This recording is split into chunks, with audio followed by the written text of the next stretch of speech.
Hello and আসসালামু আলাইকুম। কী অবস্থা সবার? আশা করছি সবাই ভালো আছেন। তো দেখতেই পাচ্ছেন সেজেগুজে মাঞ্জা মেরে আজকে চলে যাচ্ছি ননদের বিয়েতে। এখানে আমার জামাই, আমার মেয়ে আর আমি তিনজনই কিন্তু একদম মাঞ্জা মেরে রেডি হয়ে নিয়েছি। বিয়েতে যাবো, একটু মাঞ্জা মেরে না সাজলে কি হয় বলেন? তো এখানে সাজুগুজু করে আমরা এই যে একটা রিক্সা নিয়ে নিয়েছি, আর রিক্সা করে যাচ্ছিলাম হচ্ছে ননদের বিয়েতে। ননদ মানে কিন্তু আমার আপন ননদ না, আমার হাজব্যান্ডের ফুপ্পির মেয়ের বিয়ে, মানে আমার ফুপু শাশুড়ির ঘরের মেয়ের বিয়ে, মানে আমার ননদের বিয়ে। আপনাদেরকে ক্লিয়ার করে দিলাম যাতে আপনারা এটা নিয়ে আবার কথা না বলতে পারেন। তো এখানে এই যে আমরা রিক্সা নিয়ে খুব সুন্দর ওয়েদারের মধ্যে যাচ্ছিলাম। ওয়েদারটা মোটেও সুন্দর ছিল না, প্রচুর পরিমাণে রোদ ছিল। আর আমার সানায়া বুড়ি তো মহা খুশি, বাইরে বের হতে পারলেই সে খুশি। তো কথা বলতে বলতে এই তো আমরা বিয়ে বাড়িতে চলে এসেছি। আর এসে দেখি বউ এখানে সেজেগুজে একদম রেডি হয়ে বসে আছে তার বরের অপেক্ষায়, কখন তার বর আসবে। আর বাইরে এই যে খাওয়া দাওয়া চলতেছিল, আমরাও খাবার দাবারটা খেয়ে নিয়েছি। সেটা আর ভিডিও করি নাই, কারণ এত মানুষের মধ্যে ক্লিপ নেওয়া যায় না, লজ্জা লাগে। আর যেহেতু আমি ওই বাড়ির বউ, তো একটু মাথায় রেখেই কাজকর্ম করতে হয়।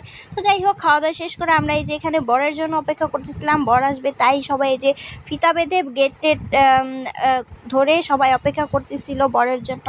তো ফাইনালি এই যে বরের বাড়ির মানুষ আসা স্টার্ট হয়ে যায়। আর সবাই এখানে কি পরিমাণে যে মজা করতেছিল, বরের সাথে টাকা চাচ্ছিল, 50,000 টাকা দিবেন, 20,000 টাকা দিবেন, এরকম করে করে অনেকক্ষণ ঘেঁচাঘেঁচির পরে তারা কিছু টাকা আদায় করতে পেরেছে। বরের থেকে কত টাকা নিতে পেরেছে সেটা আমার মনে নাই, কারণ আমি একটু দূরে গিয়ে দাঁড়িয়েছিলাম। অনেকক্ষণ সময় লেগে গিয়েছিল, এখানে প্রায় আধা ঘন্টার মতো। তো যাই হোক, এরপরে বর এসে এই যে খাওয়া দাওয়া শুরু করে দিয়েছে। আর আমাদের বরকে কেমন লেগেছে অবশ্যই কিন্তু কমেন্ট বক্সে জানাবেন। আর এরপরে আর আমরা দেরি করি নাই, কারণ বৃষ্টি সেজেছিল, আকাশে মেঘ হয়ে গিয়েছিল।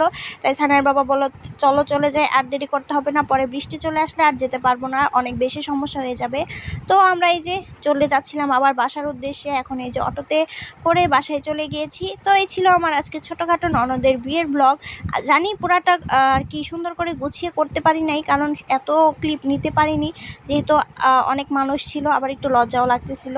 তো এই তো বাসায় চলে যাচ্ছিলাম। আর আজকের ভিডিওটা ছিল এ পর্যন্তই। আল্লাহ হাফেজ।